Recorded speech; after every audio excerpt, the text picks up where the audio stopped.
situation was exacerbated because they made a roadless rule, Clinton did right after this, and they started burning larger areas on purpose, saying it was a beneficial aspect to the environment, and global warming was what was causing these increases in fire.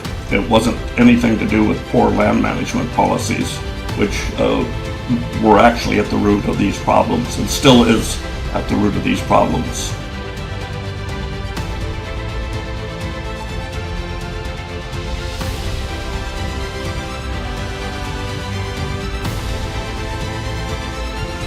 This is Climate Debrief, brought to you by the CO2 Coalition. I'm Angela Wheeler. I'm honored to welcome Dr. Bob Zybach, a Ph.D. environmental scientist, historian, writer, researcher, and photographer with deep roots in Oregon's forests. Dr. Zybach earned his Ph.D. in environmental sciences from Oregon State University in 2003, with a bachelor's in forest recreation, a master's in oral histories, and his doctorate as a historical ecologist. He also ran a successful reforestation business in Oregon for 20 years. Dr. Zybach's expertise centers on forest and fire history, reforestation planning, endangered species habitat, and the long-term impacts of land management policies. He's the program manager of the Oregon Websites and Watersheds Project and a valued member of the CO2 Coalition. He is also the editor of the National Wildfire Alliance newsletter. Dr. Zybach's work challenges conventional narratives by grounding today's wildfire and forest challenges in historical evidence and on-the-ground experience. Dr. Zybach, welcome to Climate Debrief. Thank you so much for lending your expertise to our audience. Well, thank you, Angela. It's good to be here.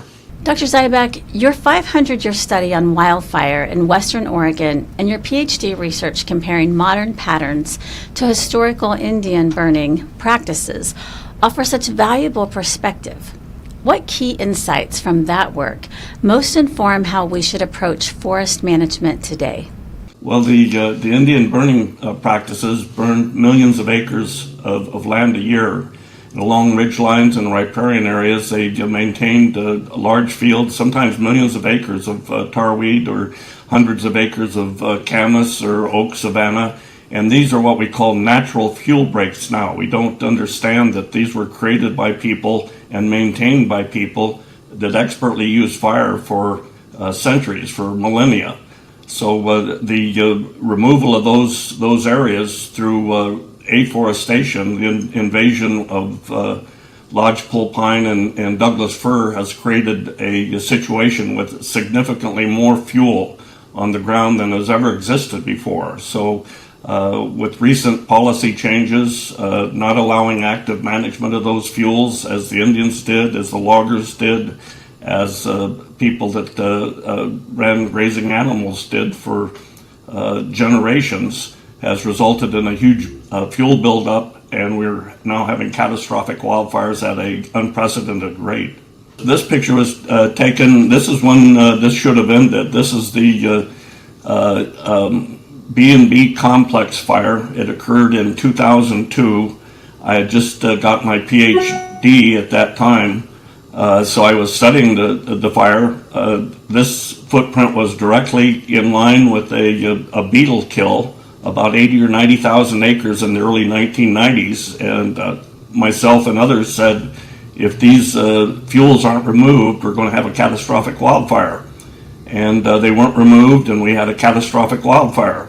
The problem then became, this is also a cover of one of my anthologies. I've been writing articles for 40 years, so I've been gathering them in anthologies, mostly for my great-grandkids. But the situation was exacerbated because they made a roadless rule, Clinton did right after this, and they started burning larger areas on purpose, saying it was a beneficial aspect to the environment, and global warming was what was causing these increases in fire.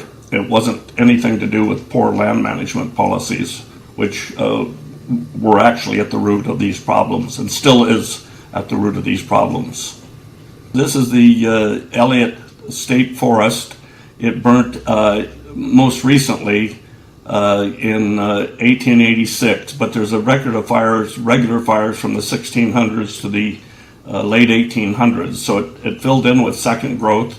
It was given to the school trust lands and then managed 400 jobs and tens of millions of dollars towards schools by federal agreement. And then recently, the environmental community said that logging was bad and that sequestering carbon would change the environment. So this is a area in which you've got to call them elites. The Democrat government here in Oregon decided that rather than having 400 jobs and millions to our schools, it would be better to not log and thereby somehow affect the climate. And that's being challenged in court now, but it's been a very expensive side trip on a wonderful forest land. This is a graph showing what we just looked at, the Elliott State Forest. In 1990, the vertical red line down the middle shows when the spotted owl was created as an endangered species. The green line across the top shows about 50 million or 75 million feet of timber. That's how much grows in the Elliott every year. The yellow line shows the average that was established in the late 80s as being a very conservative harvest level, 50 million feet a year. So there'd be growing 25 million feet more than it was being harvested.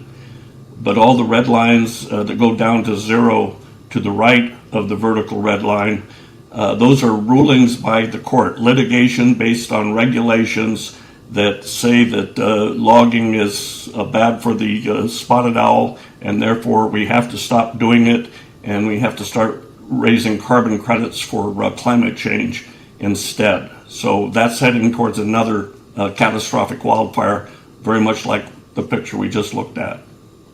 In your presentation, you showed that the dramatic drop in timber sales in Elliott State Forest and the rise in wildfire acreage since the 1990s.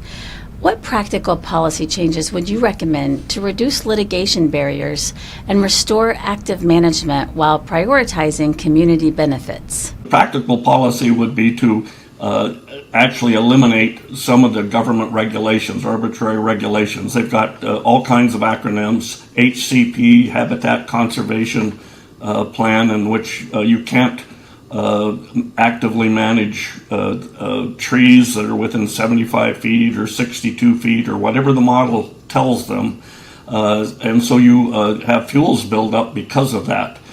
What would be needed would be a restoration of the previous law and practices, which worked fine without fire, which produced 400 jobs and millions of dollars in very safe wildlife habitat, clean water, clean air from lack of burning, and so on. So a restoration of active management, but using more enlightened approaches would be something that could be implemented almost immediately, just by eliminating some of the regulations and the capability of the environmental movement to file litigation. Dr. Zybach, you highlighted the contrast between rapid recovery after events like the 1910 Wildfire and the 1962 Columbus Day storm versus today's delays. How can we restore incentives for quick, responsible salvage logging and reforestation? I don't think it's a matter of restoring incentives. I think it's a matter of eliminating onerous regulations. When Windling burned, it was on private property, but within 90 days, something like 38 homes and the bowling alley and the jail and the market all burned. I don't know if I had the right buildings in order there, but only about 2 homes were saved. They didn't have indoor plumbing when it burnt, but 90 days later, and certainly within a year, the entire community had been rebuilt. Homes were now larger. They now had indoor plumbing because it was 1910. All of the businesses were returned, and people continued working the entire time. On the Columbus Day storm, that was a Friday afternoon. I was in high school. I was actually flying a kite until the trees started uprooting. We blew down 11 billion feet in Northern California, Western Oregon, and Southwest Washington. That was on a Friday evening. By Monday, 72 hours later, Bill Hagenstein, who became a friend later in life, and other dignitaries and owners of businesses had gotten together over the weekend, and within 72 hours, they were salvaging the blowdown and repairing the roads. So it was a decision of people that were experienced land managers that knew what they were doing, that were responding to an emergency. Now we have Los Angeles as a good example of government intervention, keeping a community from rebuilding. We've got the same thing in Oregon with the Blue River. That town burnt down 5 years ago. Less than 50% of it has been rebuilt. We have lands that burnt 10 and 20 years ago that are now reburning because they were theoretically left in place to provide habitat. The people that were worried about carbon don't seem to be worried about wildfires or rotting logs. So now we're at an inertia where regulations and litigation, both of them engineered by environmental law profession, have slowed everything down and added enormous cost in both time and dollars to any kind of restoration effort. And it's taking years and sometimes not even being completed now to even begin rebuilding. In your April 2022 article for the Oregon Fish and Wildlife Journal, entitled Global Warming and Oregon Wildfires Part 2, History Repeats Itself Again, you documented over 30 years of accurate predictions about large wildfires in western Oregon, showing they were driven by changes in federal forest management rather than global warming. What stands out most to you now about how those earlier warnings have played out, and what lessons from that history should we apply today? The predictions I was making were in the front page of a national magazine in 1994. I said if we adopt these passive management policies, which we've adopted on our forests, on our national forests, we would have catastrophic wildfires. Since then, we started having catastrophic wildfires, and the result has been that after 4 or 5 years, the people that were talking about preserving our forests, saving our old growth, spotted owl habitat, changed their tune and said, oh, it's global warming, our models are correct, it's just that now fire is beneficial to the environment, the global warming is causing these fires to increase, and that's been going on for about 20 years. They've been able to get away with that argument. With the result, we've had record amounts of catastrophic wildfires in western Oregon, northern California, most of the western United States, New Mexico, that were predicted by myself and others 30 years ago. But the result in our cases, and I can name some scientists and so on, Chad Oliver would be one from the University of Washington, Pilkey would be another one, we got canceled. So for 20 years, arguing that this is not a global warming problem, this is a federal policy problem, this is a litigation problem, has resulted in being avoided and ignored rather than listened to. But now, in the last 2 or 3 years with the new administration, it looks like they're finally putting the global warming rationale to rest. It's never been a factor. And they are starting to pay attention to the fact that we've been mismanaging our forests, and we need to, again, begin active management again.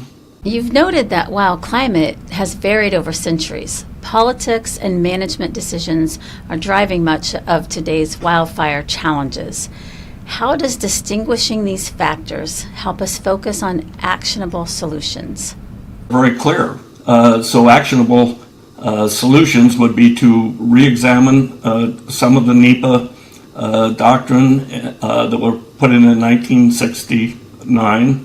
The Spotted Owl Wildlife Endangered Species Act changes that were put in 1973, and then mostly in 1980, Equal Access to Justice Act said that environmental organizations could sue the government based on regulations from the Endangered Species Act and from NEPA to halt logging or things that were determined to be detrimental to the environment. So looking closely at those regulations, Equal Access to Justice Act was intended for veterans, for poor people, for small businesses, but it got hijacked by Sierra Club and Cascadia Wild and other organizations. What it means is that when they file suit against the federal government and prevail, U.S. taxpayers have to pay enormous rates to the lawyers, sometimes 3 and 4 and 5 times what they actually charge professionally, hundreds of dollars an hour, have to pay damages to these organizations. And meantime, with their actions, they've put hundreds of people out of work, and they've cost our schools and roads millions of dollars. And this has been pretty much an invisible process. So it's not an accident. In December of 1969, within 24 hours, while Congress, who was 60% lawyers, was voting National Environmental Protection Act, within 24 hours and within 50 miles, 50 lawyers were incorporating the Environmental Law Institute, ELI. And since that point, they've worked hand in glove to reorganize the Endangered Species Act and to implement Equal Access to Justice Act, and they've been incredibly successful in stopping logging and promulgating these wildfires without taking responsibility so far. But that's the one thing that could be done fairly quickly, fairly easily. The president could declare a national emergency, which is what we're experiencing, to bypass these laws temporarily, but they need to be re-examined because they've been detrimental to our communities and to our nation and to the air. This concludes part 1 of my interview with Dr. Bob Zybach. I hope you'll join us next week for part 2. Thank you for joining us on Climate Debrief. Executive producer is Angela Wheeler. Producers, Ethan Oddie and Scott Wheeler. You can find more episodes of Climate Debrief at CO2Coalition.org.